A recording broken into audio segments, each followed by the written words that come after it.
നമസ്കാരം. പ്രധാന വാർത്തകൾ.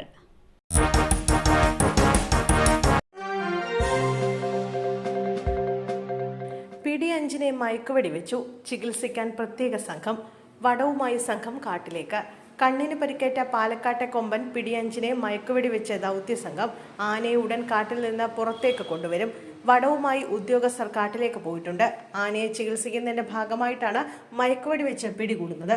ആനയെ മയക്കുവെടി വെച്ച ശേഷം പ്ലാനുകൾ ആലോചിക്കുമെന്നാണ് forest chief veterinary surgeon doctor Arun Sakkariya അറിയിച്ചത്.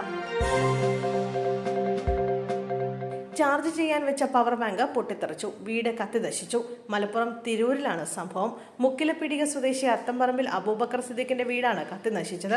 വീട്ടുകാർ പുറത്തായതിനാൽ വൻ ദുരന്തം ഒഴിവായി. ഓലമേഞ്ഞതായിരുന്നു വീടിന്റെ മേൽക്കൂര. തീ പടരുന്നത് ശ്രദ്ധയിൽപ്പെട്ട നാട്ടുകാർ വെള്ളമൊഴിച്ച് തീ അണയ്ക്കുകയായിരുന്നു. മണിക്കൂറുകൾ പണിപ്പെട്ടാണ് തീ അണച്ചത്. വീടിന്റെ മേൽക്കൂര പൂർണ്ണമായും കത്തിനശിച്ചു. വീട്ടുപകരണങ്ങൾ, അലമാരയിൽ സൂക്ഷിച്ചിരുന്ന രേഖകൾ, വസ്ത്രങ്ങൾ, കുട്ടികളുടെ പുസ്തകങ്ങൾ എന്നിവയെല്ലാം നശിച്ചു.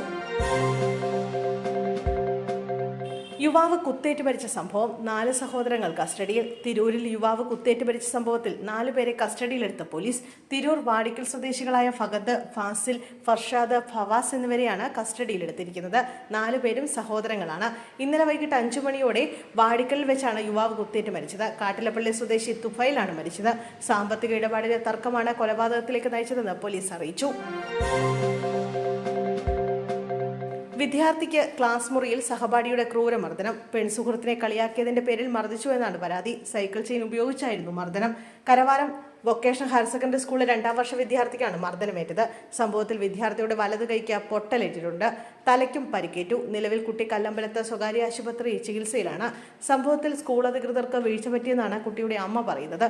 കുട്ടിയെ ഉപദ്രവിക്കുമെന്ന് മർദ്ദിച്ച കുട്ടി സഹപാഠിക്ക് ഫോണിൽ സന്ദേശം അയച്ചെന്നും അമ്മ പറയുന്നു. ബി നിലവറ തുറക്കൽ ആചാരവിരുദ്ധം. പെട്ടെന്ന് തുറക്കാനാകില്ല. കേന്ദ്ര സർക്കാർ പ്രതിനിധി.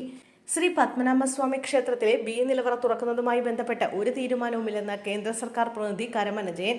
ഇന്നലെ നടന്ന ക്ഷേത്ര ഭരണസമിതി യോഗത്തിൽ ഉൾപ്പെടെ ഒരു ചർച്ചയും ഉണ്ടായില്ല. തന്ത്രിയുടെ സാന്നിധ്യത്തിൽ മാത്രമേ അത്തരം കാര്യങ്ങൾ ചർച്ച ചെയ്യൂ. പുറത്തുവരുന്ന വാർത്തകൾ അടിസ്ഥാനരഹിതമാണെന്നും കരമന ജയൻ പറഞ്ഞു. ചില തൽപര കക്ഷികളാണ് അനാവശ്യ കാര്യങ്ങൾ പ്രചരിപ്പിക്കുന്നത്. ദേവചൈതന്യമുള്ള നിലവറ പെട്ടെന്ന് തുറക്കാനാകില്ല. നിലവറ തുറക്കൽ ആചാരപരമായ കാര്യമാണെന്ന് പറഞ്ഞ കരമന ജയൻ സംസ്ഥാന സർക്കാർ പ്രതിനിധി വിഷയം ഉന്നയിച്ചതിൽ പ്രതിഷേധം അറിയിച്ചു.